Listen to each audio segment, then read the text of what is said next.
Assalamualaikum dan selamat pagi semua. Hari ini kita akan sambung unit 6 iaitu pengukuran, dan topik hari ini ialah isi padu. Okey, kita akan berfokuskan isi padu kotak lohong. Okey, sila buka buku teks muka surat 85 hingga 87 sebagai rujukan. Isi padu, apakah itu isi padu? Okay, kita tengok kat sini. Isi padu bermaksud besarnya sesuatu ruang yang dipenuhi oleh sesuatu pepejal, cecair ataupun gas. Kita tengok contoh yang diberikan dalam buku teks. Okey, kenderaan yang manakah dapat mengisi lebih ramai murid? Okey, kita tengok bas bersaiz besar dan van bersaiz kecil. Okey, jadi bas mempunyai isi padu yang lebih besar daripada van kerana saiznya yang lebih besar. Apakah alat dan unit yang sesuai digunakan untuk isi padu? Okey, jadi isi padu diukur menggunakan alat pengukur dan dinyatakan dengan unit yang sesuai. Okey, apakah unit yang sesuai? Okey, bagi isi padu yang bersaiz kecil, kita menggunakan unit mililiter. Okey, ini simbol mililiter. Dan jika isi padunya yang lebih besar, contohnya dalam air botol ni, kita menggunakan unit liter. Okey, macam tu unit liter. Dan jika isi padunya yang lebih besar, contohnya tangki air, ia dinyatakan dalam unit meter padu. Okey, itu adalah simbol bagi unit meter padu.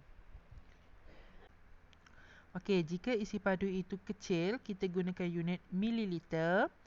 Dan jika yang lebih besar, kita gunakan unit liter. Dan isi padu bagi ruang yang paling besar, kita gunakan unit meter padu. Okey, lihat gambar di bawah. Apakah unit yang sesuai untuk mengukur isi padu? Okey, picagari kita gunakan unit mililiter. Bagi jug, kita gunakan unit liter. Dan bagi kolam, kita gunakan unit meter padu. Terdapat beberapa kaedah untuk mengisi isi padu. Okey, yang pertama, jika ingin mengukur isi padu di dalam kotak lohong, kita boleh menggunakan kubus 1 cm padu. Kedua, bagi mengukur isi padu di dalam cecair, kita boleh menggunakan silinder penyukat ataupun bika. Dan yang ketiga, bagi mengukur isi padu di dalam pepejal tidak sekata, kita menggunakan kaedah sesaran air, iaitu menggunakan silinder penyukat dan tin Eureka. Jadi hari ini kita akan belajar tentang mengukur isi padu di dalam kotak lohong. Macam mana cara untuk kita mengukur isi padu di dalam kotak lohong? Okey, sebelum tu, kotak lohong ni maksudnya kotak yang kosong, di dalamnya tak ada apa-apa. Okey, ni adalah contoh bagi kotak lohong. Jadi kita boleh mengukur isi padu kotak lohong ni menggunakan kubus 1 cm padu.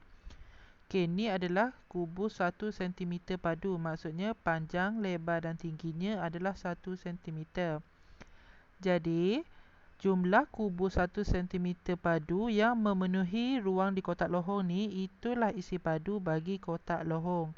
Okey, jadi kalau kita cuba masukkan kubus 1 cm padu di dalam kotak lohong tu, kita memerlukan 8 kubus 1 cm padu untuk memenuhi seluruh kotak lohong ni.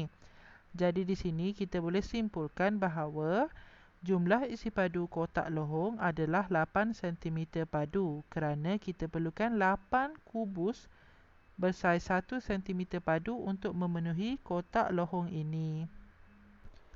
Okay, sekarang sila siapkan latihan di dalam buku aktiviti muka surat 57 dan 58. Okay, jumpa lagi minggu depan. Terima kasih semua.